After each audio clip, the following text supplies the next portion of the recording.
আমি মালদা জেলা প্রতিবন্ধী পুনর্বাসন কেন্দ্রের থেকে আমাদের প্রতি বছরের ন্যায় এবছরও আন্তর্জাতিক যোগ দিবস পালন করা হয়। এই যোগটা কি? এই যোগটা হচ্ছে ভারতীয় প্রাচীন ঐতিহ্যের একটা অংশ। সংস্কৃতি আমাদের ভারতবর্ষ বিভিন্ন ধরনের সংস্কৃতির মধ্যে যোগ একটা সংস্কৃতি। হ্যাঁ, এই সংস্কৃতি যোগ দর্শন বা আধুনিক যোগ দর্শনের প্রবর্তক বলা হয়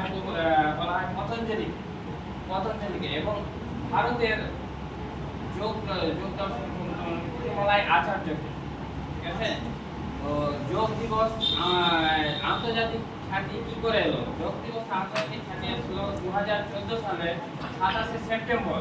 আমাদের বর্তমান প্রধানমন্ত্রী শ্রী নরেন্দ্র মোদী মহাশয় জাতীয় সংস্কৃতি জাতিসংঘের সাধারণ পরিষদে প্রস্তাব দেয় যোগ দিবসের প্রস্তাবটা দেয়। যোগ এমন একটা জিনিস যেটা আমাদেরকে কি করছে, শারীরিক মানসিক এবং শারীরিক বিকাশ, মানসিক বিকাশ থেকে আমাদের সাহায্য করে এবং আত্মার সঙ্গে আধ্যাত্মিকতার সম্পর্ক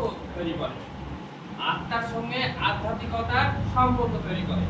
হ্যাঁ, এবং আমাদের শ্বাস প্রশ্বাস থেকে শুরু করে যাবতীয় কাজ আমরা যোগের মাধ্যমে দিয়ে আমাদের সুস্থতা দান করি। মানসিক স্ট্রেস, শারীরিক অক্ষমতা যদি থাকে সেই অক্ষমতাকে দূরে সরিয়ে ফেলা।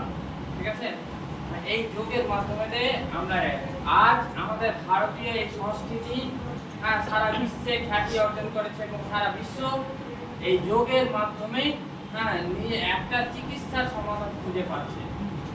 প্রত্যেকবার আমরা যেমন আমাদের জেলা প্রতিবন্ধী পুনর্বাসন থেকে পালন করি, আজ 21শে জুন সকাল 6:30 মধ্যে আমাদের প্রধানমন্ত্রী মাননীয় প্রধানমন্ত্রী রায়দের থেকে পুরো সারা বিশ্বের যোগাযোগ রেখে এই প্রোগ্রামটা পালিত হচ্ছে। সারা বিশ্ব প্রায় 50টা দেশ থেকে 2000 স্টুডেন্টও অংশগ্রহণ করছে এই যোগ দিবসে।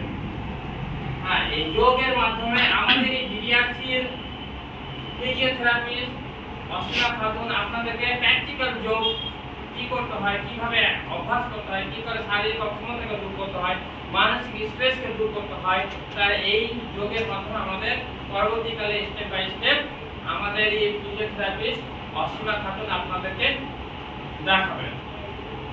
ধন্যবাদ। এবার তুমি একটা দিও।